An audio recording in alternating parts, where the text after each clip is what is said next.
बिजली, ये क्या, आज फिर तूने सारा कूड़ा मेरे घर के बाहर फेंक दिया है। हाँ तो तेरे घर के बाहर ही फेंका है, कौन सा घर के अंदर फेंका है जो इतना चिल्ला रही है। एक बार फेंक कर तो देख मेरे घर के अंदर कूड़ा, मैं तेरे पंख न तोड़ दूंगी। ओए प्रिया कवि, तेरा बहुत हो रहा है, जरा अपनी चोंच बंद कर वरना मैं तेरी चोंच तोड़ दूंगी। तभी बादल कव्वा वहाँ आ जाता है। नहीं बिजली, एक मोहल्ले में दो कवियाँ एक जैसी चोंच वाली अच्छी नहीं लगेंगी। बादल की बात सुनकर प्रिया जोर जोर से हंसने लगती है। अरे तुम मेरी साइड पर हो या इसके? नहीं नहीं बिजली, मैं तो तुम्हारी साइड पर हूँ, लेकिन तुम लड़ क्यों रही हो? बादल जी, मैं तो इसके पेड़ के सामने कूड़ा फेंका, ये मुझसे लड़ने आ गई।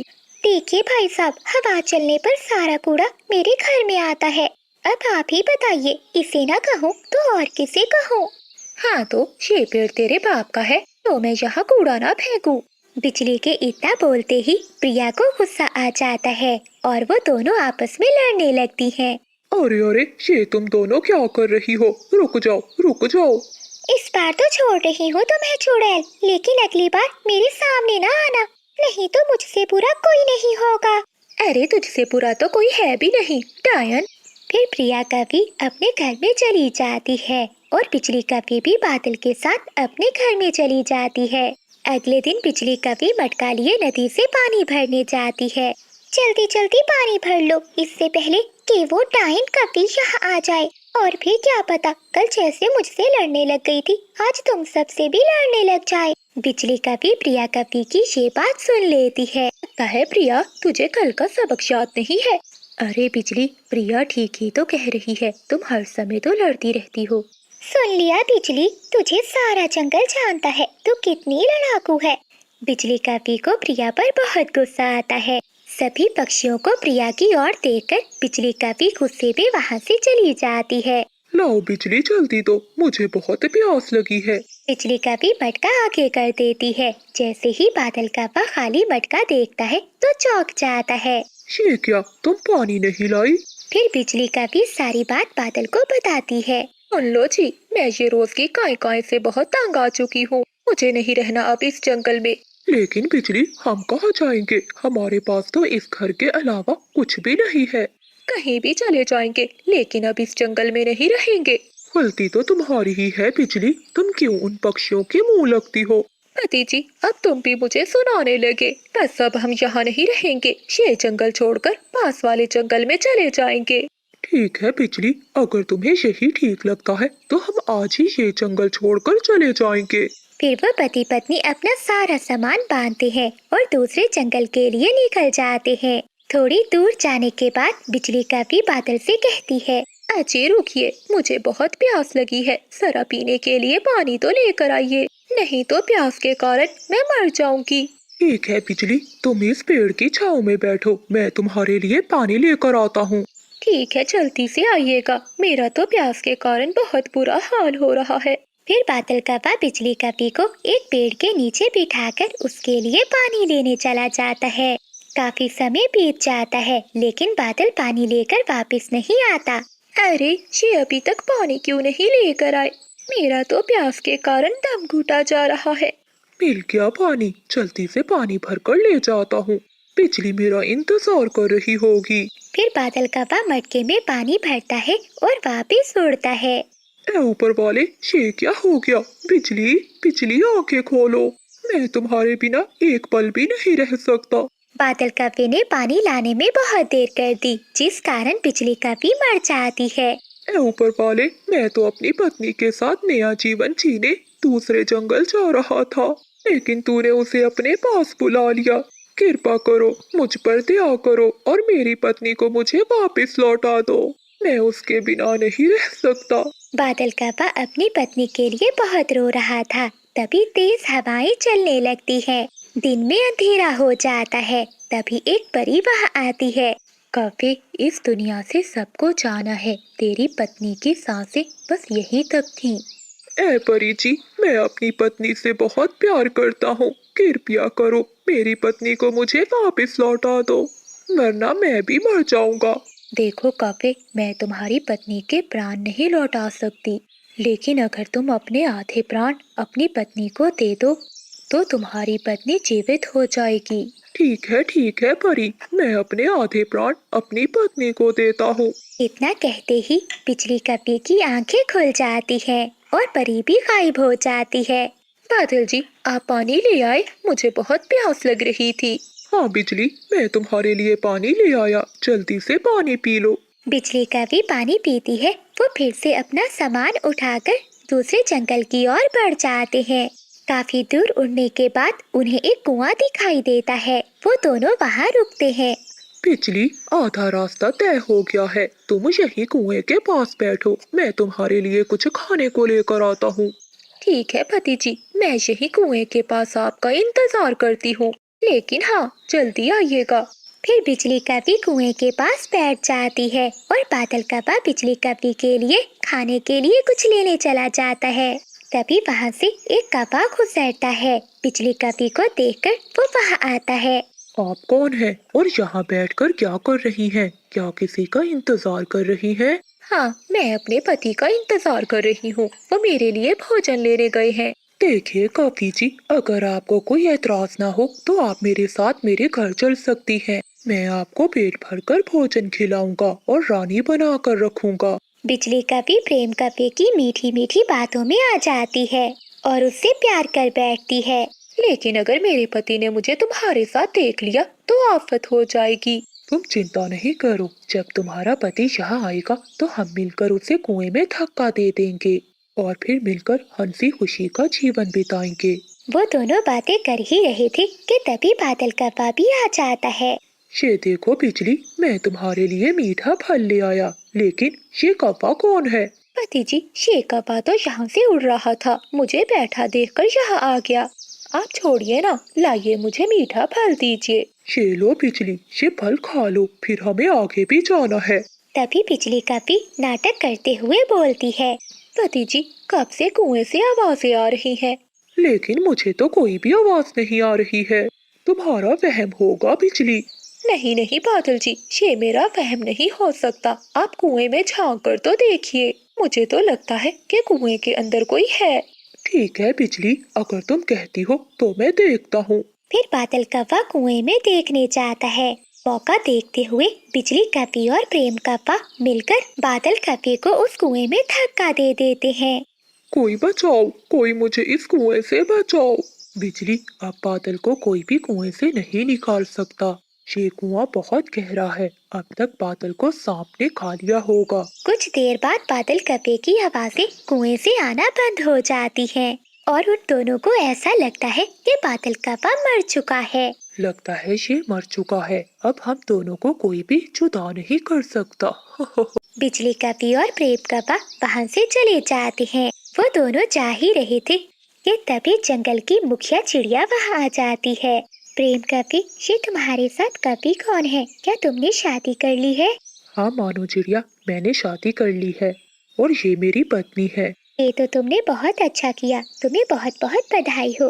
अब मैं चलती हूँ, मुझे बहुत काम है। ऐसा कहते हुए जंगल की मुखिया चिड़िया वहाँ से चली जाती है। फिर प्रेम कौवा बिजली को लेकर अपने घर आ जाता है। बिजली, अब तुम्हें यहाँ कोई भी तंग नहीं करेगा, तुम यहाँ आराम से रह सकती हो।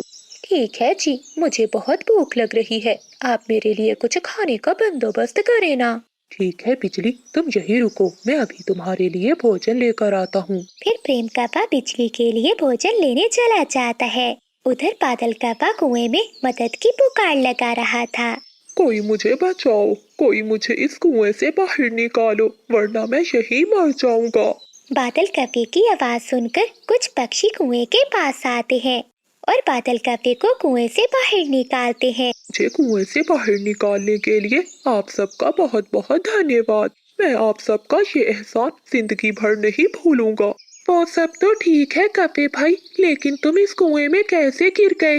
वो तो धन्यवाद है ऊपर वाले का कि तुम बच गए, वरना इस कुएं में बहुत सांप और बिच्छू रहते हैं। फिर बादल कौवा उन पक्षियों को सारी बात बताता है। अच्छा, तो ये बात है, क्या नाम बताया तुमने अपनी पत्नी का? मेरी पत्नी का नाम बिजली है तोते भाई, लेकिन वो बहुत धोखेबाज निकली। अगर वो मुझे मिल गई तो मैं उसे छोड़ूंगा नहीं। बस कपे, तुम यही समझो कि तुम्हारी पत्नी तुम्हें मिल गई। लेकिन कैसे तोते भैया, क्या तुमने मेरी पत्नी को देखा है? हमारे जंगल में एक प्रेम नाम का कौवा रहता है और उसने अभी अभी शादी की है और उसकी पत्नी का नाम भी बिजली है। हो ना हो कौवे यार, वो तुम्हारी पत्नी ही होगी। बादल कौवा ये सुनकर अपनी पत्नी को ढूंढने दूसरे जंगल के अंदर चला जाता है। कबूतर भाई, क्या आपने प्रेम और बिजली नाम के कौवों को देखा है? उन्होंने अभी अभी शादी की है। नहीं कौवे यार, मैंने नहीं देखा। मैं इस गांव में नया नया आया हूँ, तुम किसी और से पूछ लो। फिर बादल कौवा कई पक्षियों से पूछता है, लेकिन उसे पता नहीं चलता। वो थक हार कर एक पेड़ के नीचे बैठ जाता है। तभी गांव की मुखिया मानो चिड़िया वहाँ आती है। क्या हुआ कौवे, तुम तो बहुत चिंतित दिखाई दे रहे हो। क्या बात है, मुझे बताओ, क्या पता मैं तुम्हारी मदद कर दूं। मेरा नाम बादल है और मैं अपनी पत्नी की खोज में इधर उधर उड़ रहा हूँ। क्या नाम है तुम्हारी पत्नी का, और वो तुमसे कैसे अलग हो गई? मेरी पत्नी का नाम बिजली कौवी है और वो प्रेम कौवे की बातों में आकर मुझे कुएं में धक्का देकर यहाँ चली आई। वो तो धन्यवाद हो इस गांव के पक्षियों का, जिन्होंने मुझे कुएं से बाहर निकाला। प्रेम और बिजली, ये नाम तो मैंने सुना है। हाँ, याद आया, सुबह ही प्रेम और बिजली ने शादी की है। कहीं उसकी पत्नी तुम्हारी पत्नी तो नहीं है? हाँ चिड़िया बहन, वही मेरी पत्नी है। क्या आप मुझे उनके पास लेकर जाएंगी?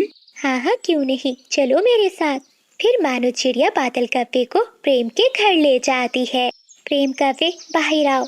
मानो चिड़िया की आवाज सुनकर प्रेम कौवा घर से बाहर आता है। वो अपने सामने मानो चिड़िया और बादल कौवे को देखकर डर जाता है। प्रेम, मुझे खबर मिली है कि जिस कौवे से तुमने शादी की है वो इस बादल कौवे की पत्नी है। नहीं नहीं, ऐसा नहीं है। लगता है इसे गलतफहमी हुई है। मुझे कोई गलतफहमी नहीं हुई है। ये प्रेम कौवा झूठ बोल रहा है। इसने ही मुझे कुएं में धक्का दिया था। नहीं नहीं, ये झूठ बोल रहा है कौवा। ठीक है, तो हम ये सारी बात बिजली से ही पूछ लेते हैं कि कौन सच्चा है। फिर मानो चिड़िया बिजली कौवे को बाहर बुलाती है। बिजली कौवी बाहर आती है। देखो कौवी बहन, क्या तुम इस बादल कौवे को जानती हो? ये तुम्हारा पति है क्या? नहीं नहीं चिड़िया बहन, मैं इसे नहीं जानती। झूठ मत बोलो बिजली, ऊपर वाला सब देख रहा है। तुम कौन हो? मैं तुम्हें नहीं जानती। मैंने तुम्हें अपने प्राणों में से आधे प्राण दिए हैं। ऊपर वाले से डरो। जब प्यास के कारण तुम मर गई थी तो मैंने तुझे अपने आधे प्राण देकर बचाया था। बादल कौवे की ये बात सुनकर बिजली कौवी डर जाती है। अगर ऐसा है तो जो कुछ मैंने आपसे लिया है वो सब मैं आपको देने का वचन करती हूँ। इतना कहते ही बिजली कौवी नीचे गिर पड़ती है और वो मर जाती है। ये देखकर सभी हैरान हो जाते हैं और प्रेम के पैरों तले तो जमीन ही निकल जाती है। ए ऊपर वाले, ये क्या हो गया? अब ये मुखिया चिड़िया मुझे छोड़ेगी नहीं। प्रेम, तुमने हमसे झूठ बोला और बादल कौवे को कुएं में धक्का भी दिया।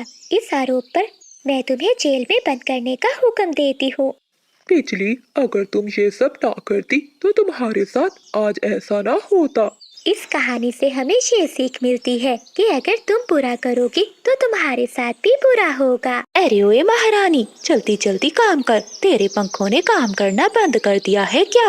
कब से देख रही हूँ कैसे मर मर के काम कर रही है। नहीं नहीं मालकिन, बस वो मेरी आज थोड़ी तबीयत खराब थी। हाँ हाँ, पहले कौन सा तेरी तबीयत ठीक रहती है, जब देखो बीमार ही रहती हो। मालकिन, आपके लिए ही तो मैं जंगल के बाहर गई थी, वो मीठे फल लाने, तभी मेरी तबीयत खराब हो गई। ये सुनते ही बिजली कौवी को गुस्सा आ जाता है और वो पास पड़ा हुआ डंडा उठाकर मानो चिड़िया को मार देती है। बहुत ज्यादा जुबान चलने लग गई है तेरी, अपनी जुबान को लगाम दे। कहीं ऐसा दिन ना हो कि मैं तेरी जुबान ही काट लूं। मालकिन, माफ कर दे मुझे। चल अब बस हो गई तेरी चू चू। ऐसा ना हो कि प्रिया की डोली के साथ साथ तेरी अर्थी भी उठा दूं। जाकर देख प्रिया तैयार हुई कि नहीं। जी मालकिन, अभी जाकर देखती हूँ। ऐसा कहते हुए मानो चिड़िया रोती हुई प्रिया के पास जाती है। अरे प्रिया बेटी, आप इतनी उदास क्यों हो और अभी तक तैयार क्यों नहीं हुई? मालकिन तुम्हें नीचे बुला रही हैं। आंटी, आंटी मुझे बचा ले, मैं अभी से शादी नहीं करना चाहती। मैं पढ़ना चाहती हूँ और अपनी माँ का सपना पूरा करना चाहती हूँ। बेटी, जिसके माँ बाप नहीं होते तो ये दुनिया उसे जीने नहीं देती। आंटी, अगर मेरे माँ बाप नहीं है तो इसमें मेरी क्या गलती है? वो दोनों मुझे बचपन में ही छोड़कर चले गए। प्रिया बेटी, मैं तुम्हारे लिए कुछ भी नहीं कर सकती। मालकिन और मालिक के आगे भला कौन बोल पाता है। अब तुम अपना दिल छोटा मत करो और तैयार होकर नीचे आ जाओ। मालकिन बहुत गुस्से में है। आपका रिश्ता लेकर कफे वाले आ ही रहे होंगे। ऐसा कहते हुए मानो चिड़िया वहाँ से चली जाती है। माता पिता, आप मुझे दोनों छोड़कर क्यों चले गए? मैं तो यहाँ रोज घुट घुट कर मर रही हूँ। थोड़ी देर में रिश्ता लेकर कफे वाले भी आ जाते हैं। नमस्ते बहन जी, कैसी हैं आप? हाँ बहन जी, मैं ठीक हूँ। मानो कहाँ मर गई है? जल्दी से मिठाई लेकर आ जो प्रिया ने अपने पंखों से बनाई है। जी, अभी लाई मालकिन। फिर मानो चिड़िया रसोई से सबके लिए मिठाई लेकर आती है। तभी उसकी नजर भूरे कफे पर पड़ती है जो प्रिया से शादी करने आया था। अरे शेकप्पा तो एक नंबर का जुआरी और डाकू है। ए ऊपर वाले, ये मालिक और मालकिन क्या अनर्थ कर रहे हैं। प्रिया बेटी की तो जिंदगी खराब हो जाएगी। मैं ये शादी किसी हाल में नहीं होने दूंगी। अरे क्या देख रही हो इधर उधर? जल्दी से मिठाई रखो और मेहमानों के लिए खाना लेकर आओ। फिर मानो चिड़िया मिठाई रखती है और अपने मालिक और मालकिन से कहती है, मालकिन और मालिक, ये आप दोनों क्या कर रहे हैं? शेकप्पा तो एक नंबर का जुआरी और डाकू है। अच्छा, तुझसे किसी ने राय मांगी है? बड़ी आई हमें बताने वाली। चल जा। लेकिन मालकिन, लगता है सुबह की मार ये भूल गई है, तभी तो इसकी चोंच इतनी चल रही है। अपने मालिक मालकिन को गुस्से में देखकर मानो चिड़िया चुपचाप वहाँ से चली जाती है। अरे बहन जी, बातें तो बहुत हो गईं, अब जल्दी से प्रिया बेटी को बुला दे। हाँ, क्यों नहीं, अभी बुला कर आती हूँ। फिर बिजली कभी प्रिया को बुलाने चली जाती है।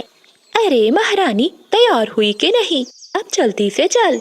चाची, आप मेरे साथ ऐसा क्यों कर रही हैं? आपको पता है ना कि मैं अभी पढ़ना चाहती हूँ। मुझे ये शादी नहीं करनी। ज्यादा अपनी जुबान मत चला, भेजूं क्या तेरे चाचा को?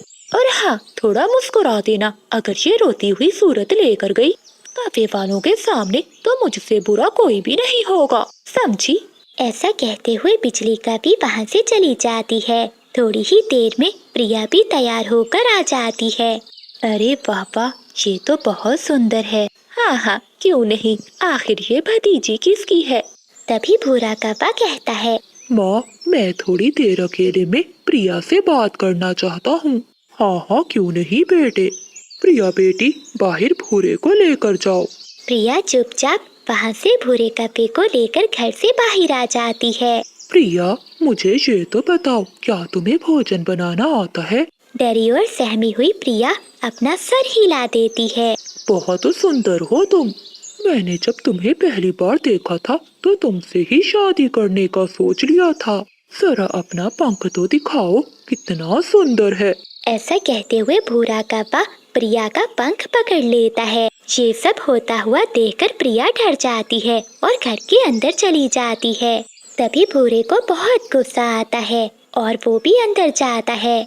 चलिए मम्मा, प्रिया मुझे पसंद है, बस अब हम जल्दी शादी करेंगे। जाते हुए भूरा कप्पा चुपके से बिजली और बादल से कहता है, देखिए अंकल, मैं नहीं चाहता कि शादी को लेकर जो हमारी डील हुई है वो टूटे। आप प्रिया को अच्छे से समझा दीजिए। मैंने तो बस उसका पंख पकड़ा और वो ऐसे भागी कि जैसे मैंने उसे मारा हो। भूरे बेटे, तुम चिंता नहीं करो, मैं उसे समझा दूंगा। बस तुम उस पोटली की डील मत भूलना, सोने के सिक्कों से भरी हुई पोटली। हाँ अंकल, मुझे सब याद है, बस ये बात मेरे माता पिता को नहीं पता चलनी चाहिए। ये प्रिया से शादी करने के लिए मैं आपको सोने से भरी हुई पोटली दे रहा हूँ। ऐसा कहते हुए वो कप्पे वाले वहाँ से चले जाते हैं और बादल कप्पा गुस्से में प्रिया के पास जाता है। प्रिया, अरे ओए प्रिया, कहाँ मर गई? जी चाचा जी, क्या हुआ? क्या हुआ कि बच्ची, आज तेरी वजह से ये रिश्ता टूटते हुए बचा है। बस मैं ही जानता हूँ कि कैसे मैंने भूरे को शादी के लिए मनाया। तभी वहाँ पर बिजली कभी भी आ जाती है। अजी, क्या हुआ? आप इतने गुस्से में क्यों हो? आपका बीपी बढ़ जाएगा। जरा अपने गुस्से पर काबू करो। पिछली गुस्सा क्यों ना करूं, कितनी मुश्किल से शादी करवा रहा हूँ मैं इसकी, और एक ये अनाथ है कि शादी तोड़ने पर लगी हुई है। अब क्या किया तूने? सुन ले मेरी बात, अगर तूने ये शादी तोड़ी तो मैं तुझे जिंदा जला दूंगी। अपने चाचा चाची की बातें सुनकर प्रिया बहुत डर जाती है। ऐसा कहते हुए वो दोनों वहाँ से चले जाते हैं। शाम होते ही बिजली कपी का भाई बिरजू कपा आ जाता है। ना क्या हुआ, मुझे भूरे ने सब बताया। बहुत मुश्किल से ढूंढा है ये रिश्ता। तुम्हें तो पता है कि कितना सोना मिलेगा हमें, और साथ में ये घर भी। जो भी हो जाए रिश्ता नहीं टूटना चाहिए। हाँ बिरजू भैया, हम भी यही चाहते हैं, लेकिन तुम चिंता नहीं करो, शादी होकर ही रहेगी। हाँ भैया भाभी, अगर वो ना मानी तो उसके माता पिता की तरह उसे भी रास्ते से हटा देंगे। फिर जो सारी संपत्ति उसके नाम है वो भी हमारी हो जाएगी। हाँ हाँ बिरजू, तुम ठीक कह रहे हो। मुझे तो लगता है कि उसे रास्ते से हटा ही देना चाहिए। उन तीनों की बातें मानो चिड़िया बाहर खड़ी सुन रही थी। शेक्या सुन रही हूँ मैं। बड़े मालिक मालकिन को इन्होंने मिलकर मारा है। मुझे प्रिया को सब बताना होगा। मानो चिड़िया का पंख पास पड़े हुए गिलास पर लगता है। गिलास नीचे गिरता है और टूट जाता है। लगता है किसी ने हमारी बातें सुन ली हैं। मानो चिड़िया वहाँ से भाग जाती है। जब वो कपे बाहर आते हैं तो वहाँ कोई भी नहीं था। मानो चिड़िया भागती हुई प्रिया के पास जाती है। प्रिया बेटी उठो। क्या हुआ आंटी, आप इतना घबरा क्यों रही है? फिर मानो चिड़िया सारी बात प्रिया को बताती है। ये आप क्या कह रही है आंटी? मेरे माता पिता को मेरे चाचा चाची ने मारा है। हाँ बेटी, अब तुम भी यहाँ से भाग जाओ, वरना वो तुम्हें भी मार देंगे। खिड़की के रास्ते से मानो चिड़िया प्रिया कपी को वहाँ से भगा देती है। ये देखो बादल जी, ये पंख तो मानो का है, जरूर उसी ने हमारी बातें सुनी होंगी। दीदी, उस नुकरानी को भी मारना ही पड़ेगा। अगर ऐसा ना किया तो हम भी मुश्किल में पड़। प्रिया कभी भागती हुई पुलिस स्टेशन जाती है और वो वहाँ जाकर सारी बात बताती है। अरे ओ नौकरानी, अब कहाँ जाएगी तू? बहुत शौक है तुझे बातें सुनने का, अब तुझे बताते हैं। ऐसा कहते हुए बिजली का भी एक बड़ा डंडा उठाती है। वो मानो चिड़िया को मारने ही वाली थी कि प्रिया पुलिस लेकर वहाँ आ जाती है। रुक जाओ, अपने आप को कानून के हवाले कर दो। पुलिस अंकल, इन सबको पकड़ लीजिए। अरे प्रिया बेटी, ये तू क्या कर रही है? हमने तो कुछ भी नहीं किया। वो तो हम इस नौकरानी को डरा रहे थे, मार नहीं रहे थे। इसने मेरी अलमारी से चोरी की थी, बस वही पूछ रहे थे कि इसने गहने कहाँ रखे हैं। चुप कीजिए, मुझे सब पता है। आप तीनों ने मिलकर मेरे पापा को मारा है। अरे प्रिया बेटी, ये तू कैसी बातें कर रही है? भला हम तेरे माता पिता को क्यों मारेंगे? चाचा, मैंने तो ऐसा कुछ कहा ही नहीं, लेकिन आपने फिर ऐसे क्यों कहा कि मेरे माता पिता को आपने नहीं मारा? वो मैं। ऐसे वो काफी पकड़े जाते हैं। फिर पुलिस उन तीनों को पकड़कर जेल में बंद कर देती है। तेज बारिश में अपना सामान लिए हुए बादल कपे की माँ अपने बेटे का घर ढूंढ रही थी, लेकिन उन्हें कहीं भी बादल कपे का घर नहीं मिल रहा था। अरे ये बादल बेटे का घर कहाँ चला गया है?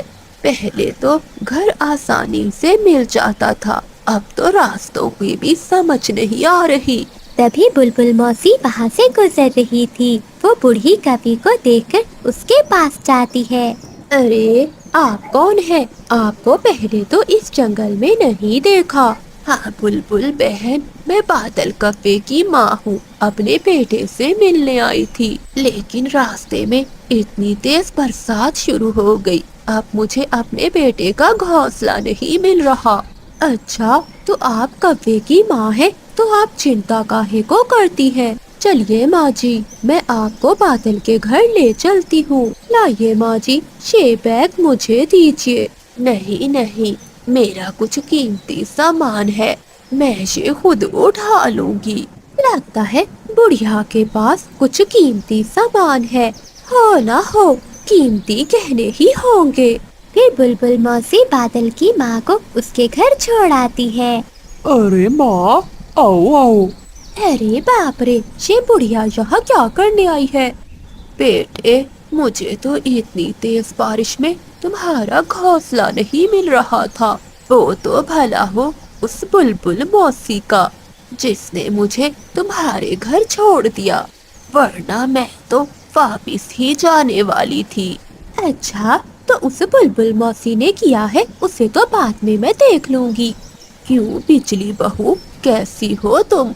अब तक तो मजे में थी, अब आगे का पता नहीं माँ जी। अब इस बुढ़िया की ऐसी खातिरदारी करूंगी कि एक दिन में ही भाग जाएगी। अगले दिन बिजली कभी अपनी सास के खाने में ढेर सारी मिर्ची डाल देती है। जैसे ही सब खाना खाने लगते हैं तो वो अपनी सास को मिर्ची वाली थाली दे देती है। बिजली की सास खाना खाने लगती है। छी छी, अरे बहू, ये कैसा खाना है? खाने में मिर्ची बहुत ज्यादा है। अरे क्या कह रही हैं आप बाजी? बादल जी, क्या आपको भी मिर्ची ज्यादा लग रही है? नहीं नहीं बिजली माँ, तुम ऐसा क्यों कह रही हो? मिर्ची तो एकदम बराबर है। सासू माँ, मुझे पता है आपको हमेशा मेरे खाने से तकलीफ होती है। अरे नहीं नहीं बहू, तू गलत समझ रही है। रहने दीजिए, एक काम कीजिए, कल से खाना आप ही बनाइएगा। क्या? हाँ माँ, वैसे भी आपके पंखों से बना हुआ खाना खाए काफी समय हो गया है। अच्छा बेटे, ठीक है। ऐसे बिजली कभी अपनी सास से सारे काम करवाती थी, झाड़ू भी लगवाती और रसोई में खाना भी बनवाती। लेकिन इधर बुलबुल मौसी ने पूरे जंगल में बात फैला दी थी कि बिजली कभी की सास बैग भरकर सोना चांदी अपने साथ लेकर आई है। एक दिन बिजली कभी नदी पर पानी पीने आई हुई थी, तभी उसकी सहेली बबरी कबूतरी वहाँ आती है। अरे वाह बिजली, तुम्हारी सास तो बहुत अच्छी है। ऊपर वाला तुम जैसी सास हर किसी को दे। अरे क्या बबली, तेरा दिमाग तो ठिकाने पर है ना? तूने ऐसा क्या देख लिया उस बुढ़िया में? अगर तुझे मेरी सास इतनी ही पसंद आ गई है तो उसे अपने घर ले जाओ। अरे अरे बिजली, तुम तो गुस्सा ही होने लगी। मैंने सुना है कि तुम्हारी सास सोना और चांदी से भरा बैग साथ में लाई है, वो भी तुम्हें देने। हमें तो ये बात बुलबुल मौसी से पता चली है। क्या कहा? सोना चांदी? मगर इस बारे में मुझे तो सासू माँ ने कुछ नहीं बताया। बिजली, मुझे तो लगता है कि वो तुम्हें परखना चाहती है। बस तुम अपनी सास की पूरी मन से सेवा करना, देखना वो सारा सोना तुम्हें ही देगी। ये सब बातें सुनकर बिजली कभी खुशी खुशी अपने घर लौट आती है। घर में बिजली कभी की सासू माँ झाड़ू लगा रही थी। अरे अरे सासू माँ, ये आप क्या कर रही हैं? लाइए लाइए, ये झाड़ू आप मुझे दे दीजिए। आप मेरी सासू माँ हैं, मेरी माँ जैसी। भला मैं आपसे काम कैसे करवा सकती हूँ? माँ जी, अब आप करेंगी आराम और मैं करूँगी काम। तब से बिजली कभी सारे काम खुद ही करती और अपनी सास की भी सेवा करती। ऐसे कई दिन बीत जाते हैं। बिजली कभी रोज ही अपनी सास का बैग चुराने की कोशिश करती है, लेकिन वो उसे चुरा नहीं पाती। अरे पता नहीं कब तक इसकी सेवा करनी पड़ेगी।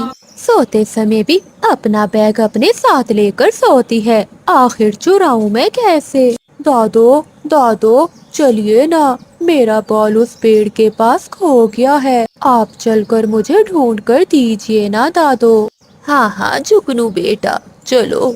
फिर बिजली कभी की सास जुगनू के साथ बाहर चली जाती है। अरे वाह, जो काम मैं खुद आज तक नहीं कर पाई वो मेरे जुगनू ने कर दिया। जुगनू बेटा, कहाँ है तेरा बॉल? दादो, इस जमीन के नीचे लगता है किसी ने कुछ खोदा है। जरूर उस किक्की ने मेरा बॉल यही छुपाया होगा। अच्छा बेटा, रुको देखती हूँ। फिर बिजली कभी की सास उस खड्डे को खोदती है। उसे उस खड्डे में सोने से भरी हुई एक पोटली दिखाई देती है।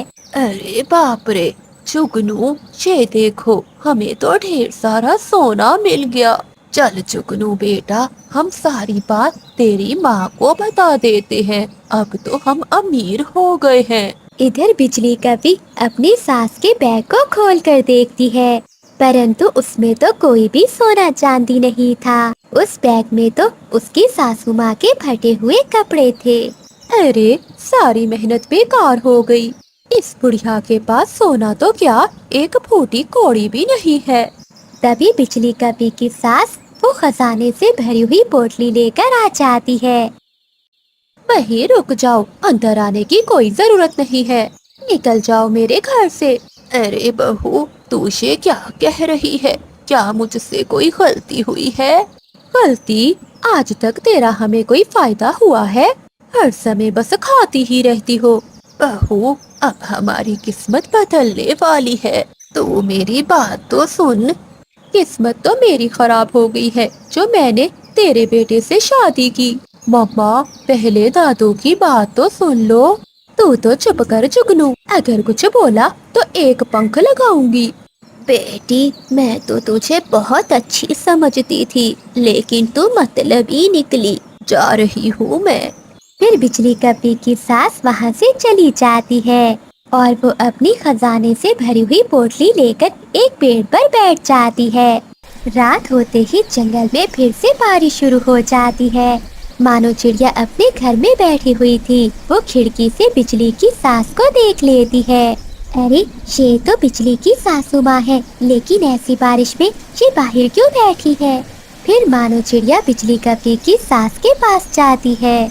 माँ जी, ऐसी तेज बारिश में आप यहाँ क्या कर रही हैं? आप बिजली के पास क्यों नहीं जाती? बेटी, कैसे जाऊं अपनी बहू के घर? उसने तो मुझे अपने घर से निकाल दिया है। माँ जी, ये आप क्या कह रही हैं? चलिए, आप मेरे साथ मेरे घर में चलिए।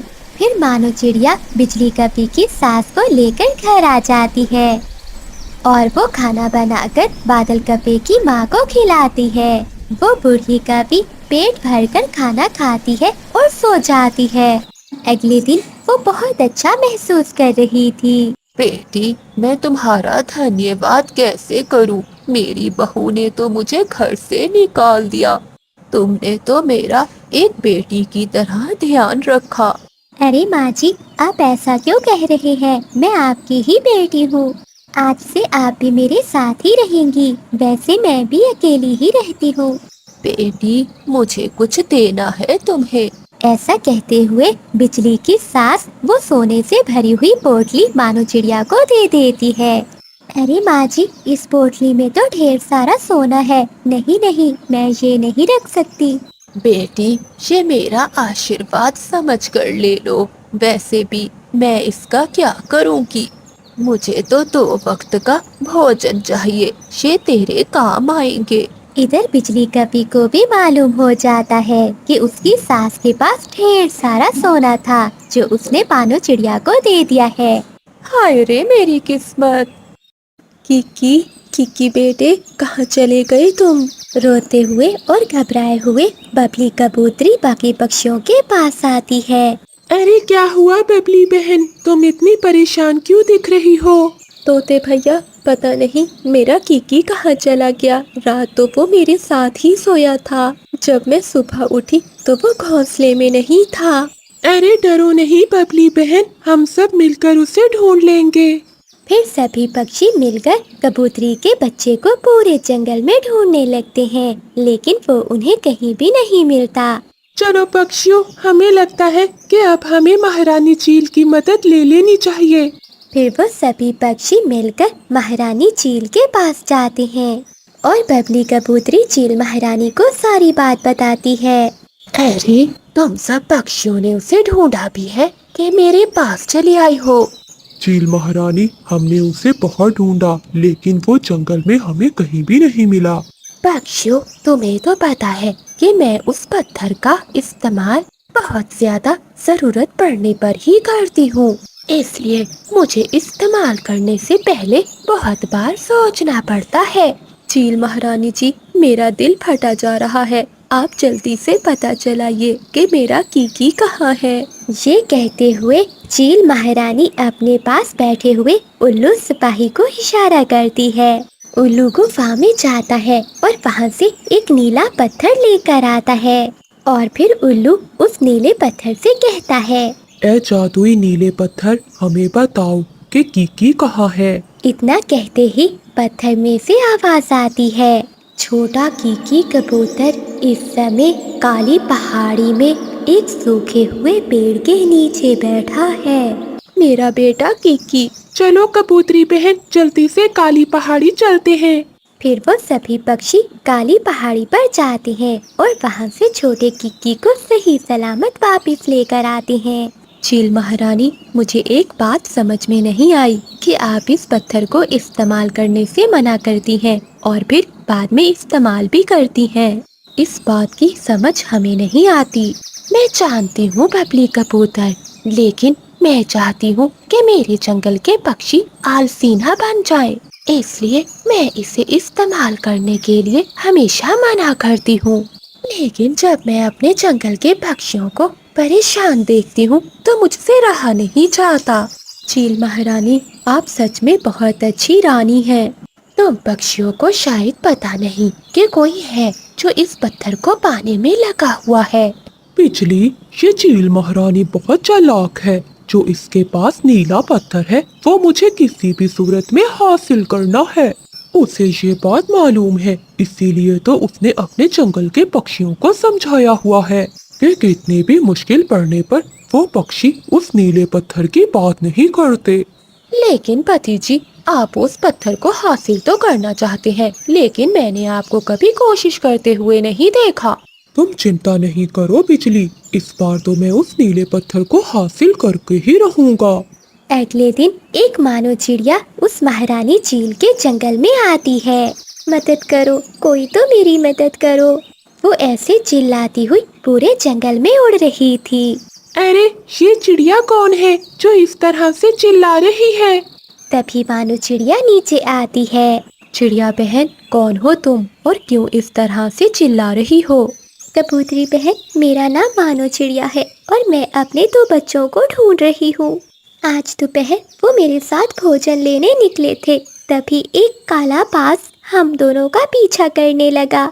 मैं तो काफी तेजी से उड़ रही थी, लेकिन उसने मेरे बच्चों को अपने पंजों में दबोच लिया और वो तेजी से उड़ता हुआ इसी ओर ही आया था।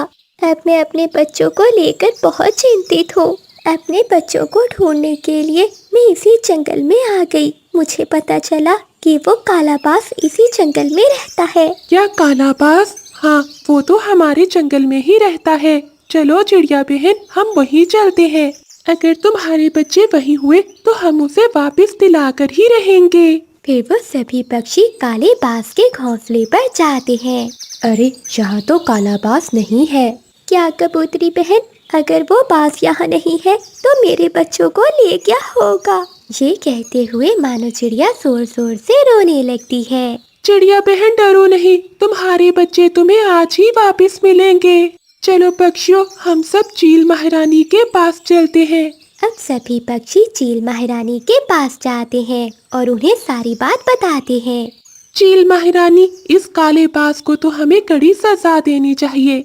आप अभी उस नीले पत्थर। तोते खामोश। चील महारानी तोते को चुप करवा देती है। क्या हुआ चील महारानी, आप गुस्सा क्यों हो गई? क्या आपको मेरी मदद नहीं करनी? चिड़िया, हम तुम्हारी पूरी मदद करेंगे, तुम चिंता नहीं करो। मैं अपने सिपाहियों को भेजकर तुम्हारे बच्चों को ढूंढती हूँ। बबली कबूतरी, जब तक चिड़िया के बच्चों का पता नहीं चल जाता, ये तुम्हारे घोंसले में ही रहेगी। ये कहते हुए चील महारानी अपनी गुफा के अंदर चली जाती है। पक्षियों, आपकी महारानी को तो जरा भी मुझ पर दया नहीं आई। मुझे तो लगा था जब उसे पता चलेगा कि उसके जंगल के काले बाज ने ये सब कुछ किया है, वो कुछ भी करेगी मेरे बच्चों को ढूंढने के लिए। लेकिन शायद मुझे अब मेरे बच्चे कभी नहीं मिलेंगे।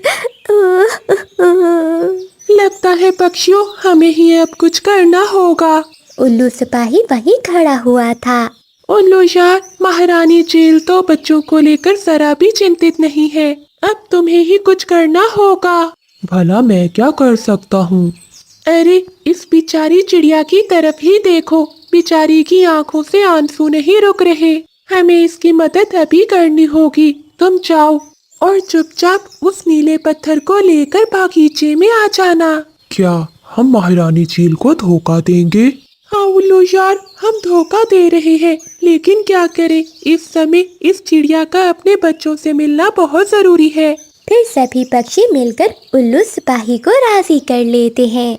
रात को जब महारानी चील सो रही थी तो उल्लू सिपाही चुपके से गुफा के अंदर जाता है और चुपचाप उस नीले पत्थर को उठा कर ले